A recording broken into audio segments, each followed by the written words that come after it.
감압술만 한 경우, 그다음에 하나는 이제 유합술, 감압술만 하고도 지속적으로 백페인이 있는 경우가 있다. 나중에 나사를 박으셔도 되거든요. 안녕하세요. 고품격 메디칼 예능 의학정보 채널 심내쇼의 황진호입니다. 이 논문 내용으로 한번 좀 찾아뵐까 합니다. 파인 저널이라는 데 실렸다고 했어요. 최소 침습 수술이죠. 그러니까 협착증이 있을 때 신경을 감압한다. 최소 침습으로 추간공 쪽으로 유압술을 한 경우 비교했다 이런 뜻입니다. 근데 어떤 대상으로 비교했냐면 그러니까 아주 낮은 정도의 스폰딜로가 척추라는 뜻이고 이제 리세시스라는 뜻이 전이됐다는 뜻이니까 유추 퇴행성 척추 전방 지연증에 대한 치료를 했는데 두 개를 가지고 비교했다. 뭐랑 감압술만 한 경우, 그러니까 신경을 구제한 경우, 그다음에 하나는 이제 유합술, 나사못을 박은 경우를 가지고 이제 비교를 했다는 뜻에서 논문입니다. 치료의 원칙이 척추 전방 전이증이 있을 때 감압술을 먼저 해드리거든요. 그리고 나서 이제 또 안 됐을 때 유압을 해라 이런 내셔널을 갖고 있는데 눈여겨봐야 될 게 약자로 MA 미니멀 인베이시브 ULBD라는 게 있는데 최소 침습으로 신경을 감압했다. 그 밑에 보면은 MIS 틸립 이렇게 되어 있습니다. 그래서 미니멀 인베이시브하게 틸립 수술을 했다. 그래서 내시경 수술이 가장 최소 침습 수술인데 그게 활성화되지 않았기 때문에 미국 애들이 이제 MIS라고 얘기했던 거는 이제 현미경을 보고 했다는 뜻입니다. 그래서 마이크로스콥이라는 뜻이 포함되어 있는 거고 저희 병원에서 이제 내시경이라고 생각하시면 되고 뒤에 보면 약자로 틸립이라고 되어 있는 거는 이제 저희 병원에서는 이제 주로 이거를 구사하시는 분이 이제 김문창 원장님입니다. 그래서 두 가지에 대해서 비교했다 이런 뜻입니다. 환자군은 2017년 4월부터 해서 2021년 11월까지 수술을 받은 사람을 대상으로 했다 이렇게 되어 있습니다. 그게 188명을 대상으로 수술을 했다는 뜻이고요. 79명은 이제 ULBD를 했고요. 그러니까 감압술만 하신 거고 109명은 이제 유압술 나사못을 박았다고 여기는 되어 있습니다. 그래서 뭐 논문을 비교하기 위해서 이제 여러 가지 스코어를 이제 매깁니다. 백페인이 얼마나 있느냐, 수술 시간은 얼마냐, 또는 수술 기간 동안 이제 피를 얼마 흘렸냐, 수술 이후에 이제 통증이 얼마나 남았냐 이런 것들을 비교했고요. 프롬스라고 그래가지고 아웃컴, 그러니까 이제 측정하는 게 있거든요. 당신이 수술 전후하고 얼마나 스코어가 많이 좋아졌고 얼마나 많이 편해졌냐. 그래서 여기 보면은 ODI 스코어라고 해서 ODI를 매기는 경우도 있고요. 그냥 환자한테 바스 스코어라고 저희가 해요. 네가 느끼기에 스코어가 얼마냐 이렇게 물어보는 것도 다 했습니다. 결론은 이제 이렇게 났습니다. 앱스트랙트 보면은 보스 양쪽에 감압술만 한 경우하고 틸립을 한 경우가 모두 통증하고 피지컬 펑션, 그러니까 액티비티, 내가 실제적으로 움직이고 이런 거 했던 거에 대해서 다 좋은 결과를 낳았다 이렇게 되어 있습니다. 그래서 이제 로우 그레이드, 그러니까 조금만 어긋난 퇴행성 척추 측만증이 있는 환자한테서 나사못을 박은 거나 나사못을 안 박고 감압술을 한 거나 결과의 차이가 없었다. 둘 다 동일하게 좋은 결과를 낳았다. 이게 이 논문의 초록입니다. 그래서 테이블을 보시는 게 제일 중요한데 79명의 환자가 단순 유압술만 받았고 109명의 환자가 이제 유합술을 받았다는 뜻입니다. 그래서 양쪽을 지금 비교하고 있는 거고요.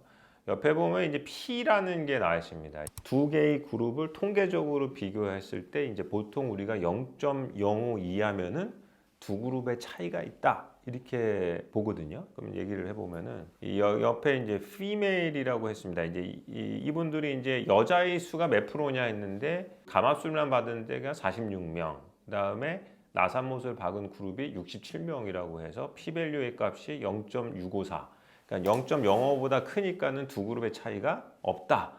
이런 뜻으로 해석하면 되시겠어요. 그레이드라는 말이 나옵니다. 그레이드가 1, 2, 3, 4까지 있거든요. 근데 이제 그레이드 1, 2를 이제 로우 그레이드로 해서 선정을 하셨습니다. 유압수를 한 경우에 여기 보시면은 아무래도 그레이드 2가 있는 경우가 좀 많습니다. 그러니까 많이 어긋나니까 이제 서전도 불안하니까 나사를 박았다고 보셔야 되는데 통계적인 의미는 없는 것으로 이 논문에 되어 있습니다. 수술 전에 스코어를 봐서 뭐 통증의 정도, 액티비티, 활동 정도 뭐 이런 것들이 전혀 변화가 없는 그룹이었다 이렇게 선정을 하셨으면 되겠습니다. 그 다음에가 이제 수술 후 데이터를 또 여기서 볼 수 있습니다. 여기 보면은 이제 수술 시간 이렇게 나와 있습니다. 당연히 나사를 박으면 수술 시간이 더 많겠죠, 당연히. 그러니까 통계적으로 0.05 이하의 차이를 보이고 있습니다. 이건 뭐 당연한 당연한 거죠. 그다음에 역시 마찬가지로 이제 estimated blood loss 수술 중에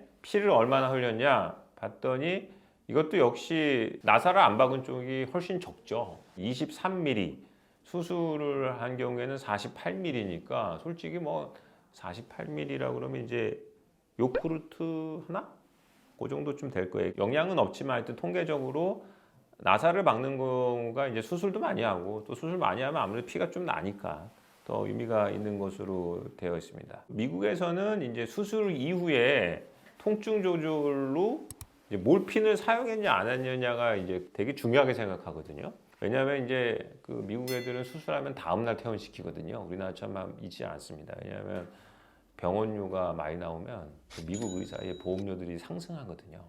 네가 수술을 못해서 환자가 아프니까 병원에 오래 입원해 있지 뭐 이런 식의 판단을 합니다. 그래서 그냥 뭐 다음날 그냥 바로 퇴원입니다. 다 퇴원이니까.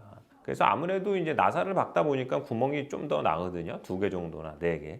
그다음에 이제 중요한 게 이런 거겠죠. 그 수술 이후에 이제 펑션이나 이런 거를 봤습니다. 근데 측정을 뭐라고 했냐면 이제 뭐 ODI, 바스백 페인, 바스렉 페인, SF 스코어에 대해서 여기 보면 0.05보다 다 높은 그러니까 두 그룹의 이제 차이가 없는 것으로 이렇게 나왔습니다. 그래서 이렇게 보시면 될 것 같고요. 이 논문은 이제 재밌는 게 키포인트를 마지막에 찍어줍니다. 그래서 이 논문에 의하면 나사를 박지 않고 최소 침습을 했던 그룹이 조금 나이가 많은 경향이 있다. 이렇게 되어 있고 그 다음에 뭐 통계적인 차이는 없었다고 아까 얘기했지만은 조금 허리 통증이 조금 더 있지 않느냐 이런 말을 하고요. 대신 이제 장점으로는 수술 시간이 짧았고 수술실에서 피를 흘리지 않았고 수술 직후에 몰핀의 사용도 좋고 통증이 좀 적지 않느냐 이렇게 분석을 했고요. 또 양쪽 그룹상에서는 12개월 때 모든 피지컬 펑션은 다 좋아졌고 두 그룹 통계적으로는 전혀 없다. 그렇기 때문에 이제 유압을 하든 또 나사를 박든 최소 침습으로 감압을 하든 경우든 로우 그레이드 룸바 퇴행성 척추 전방전이증에 있어서는 두 그룹의 기능적인 문제가 전혀 없이 결과가 모두 좋았다. 그래서 이 논문 척추 의사의 영원한 테마인데 로우 그레이드 스폰딜로리시스 환자한테 있어서 그래도 믿고 감압술만 시행해도 전혀 문제가 되지 않고 역시나 제가 생각한 것처럼 만약에 이제 뭐 감압술만 하고도 지속적으로 백페인이 있는 경우가 있다. 나중에 나사를 박으셔도 되거든요. 이 논문을 택한 이유도 저희 논문 댓글에 이제 척추전방 전이증이 있을 때 이제 유압술을 해야 되는 거 아니냐는 댓글이 종종 보이기 때문에 저희가 한번 이 테마를 설정해 보았습니다. 궁금한 점을 댓글로 남겨주시면 제가 친절히 답변해 드리도록 하겠습니다. 이상 힘내쇼의